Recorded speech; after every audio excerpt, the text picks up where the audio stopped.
नमस्कार, श्यामप्रिय spiritual journey में आप सबका स्वागत है। चलिए देखते हैं भगवान श्री कृष्ण जी का संदेश आप सबके लिए। आज एकादशी है तो देखते हैं भगवान का क्या संदेश है आप सबके लिए। एकादशी भगवान को बहुत प्रिय है, तो आपके लिए संदेश देख रहे हैं क्या है। ये टाइमलेस और जनरल रीडिंग अगर आप बाद में भी इसे देखेंगे ना, चाहे जब देखेंगे, आपके लिए तभी के लिए रहेगा मैसेज, ठीक है। ये सभी के लिए रीडिंग है, सभी वर्ग के लोगों के लिए रीडिंग है, सभी जेंडर के लोगों के लिए रीडिंग है। अगर आप चैनल पर नए हैं, अभी तक आप इसे सब्सक्राइब नहीं किए हैं, तो इसे सपोर्ट करने के लिए सब्सक्राइब कर दीजिए। अगर सब्सक्राइब कर दिए हैं, थैंक यू सो मच, दिल से धन्यवाद, शुक्रिया। बेल जरूर प्रेस करिएगा, जिससे हम जो भी रीडिंग ले आए आप तक सबसे पहले पहुंचती रहे। आपके लिए आया है card the time of death. मृत्यु के समय इंसान जो सोचता है, जो स्वरूप सोचता है, जैसा सोचता है, वैसा ही उसको पुनर्जन्म मिलता है। अगर प्रभु के प्रति सोचता है तो उसे मोक्ष की प्राप्ति होती है, मतलब वो प्रभु में ही लीन हो जाता है, मतलब परमात्मा के में ही समा जाता है, परमात्मा में ही समा जाता है।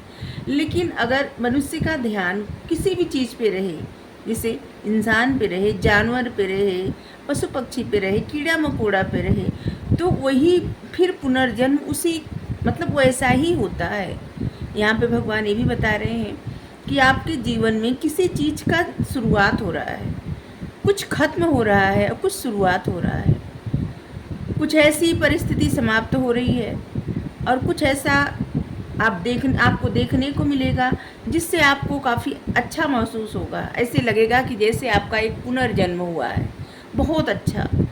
आपको बहुत बड़ी उपलब्धि मिलने वाली है, जो कि आप अपने विजडम मतलब बुद्धि के बल पे हासिल करेंगे। एक खुद आप हासिल करने वाले हैं। कुछ आपने सोचा है, प्लान बनाया है। अगर आपकी सोचों में कुछ बातें आ रही, अगर आप प्लान नहीं बना रहे हैं, तो आपको प्लान बनाने के लिए कहा जा रहा है कि आप प्लान बनाइए।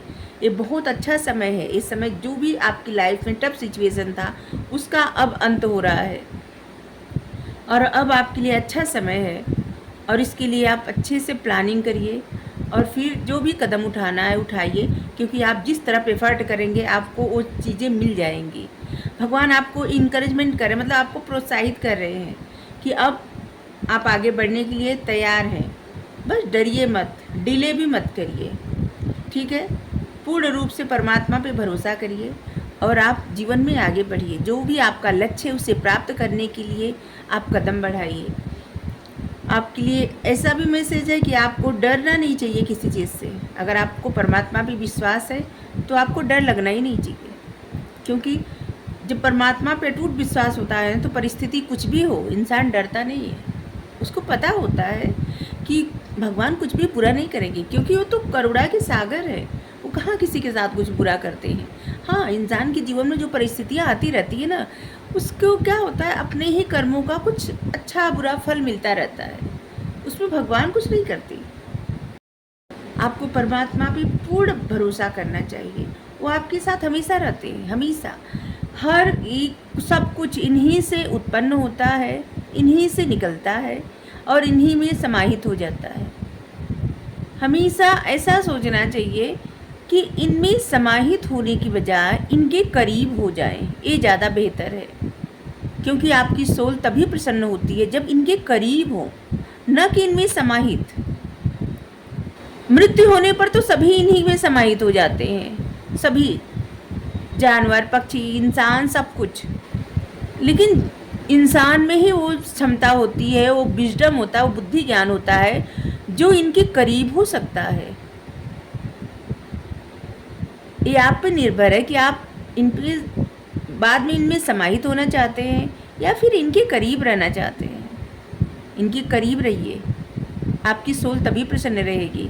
और इसलिए इन पर भरोसा करिए, वैसे ही अटूट भरोसा करिए जिस तरह से भक्त करते हैं। जैसे आप देखे होंगे बजरंगबली किस तरह से भगवान पे भरोसा करते हैं। हम तुलना नहीं कर रहे हैं बजरंगबली से, लेकिन बजरंगबली किस तरह से भगवान पे भरोसा करते हैं, श्री राम पे भरोसा करते हैं कि आप देखे होंगे कि सब भगवान राम का कम नाम लेंगे, बजरंगबली का ज़्यादा लेते हैं, क्योंकि उनको बल ही मिलता है उनकी भक्ति से। जो लोग भक्ति करते हैं, भरोसा करते हैं, भक्ति का मतलब ये कदापि नहीं कि आप दिन भर पूजा पाठ करते रहें, नहीं, मन से बस विश्वास अडिग होना चाहिए। मतलब इतना विश्वास कि कुछ भी हो जाए भरोसा टूटने वाला नहीं है, बस ऐसा ही भरोसा।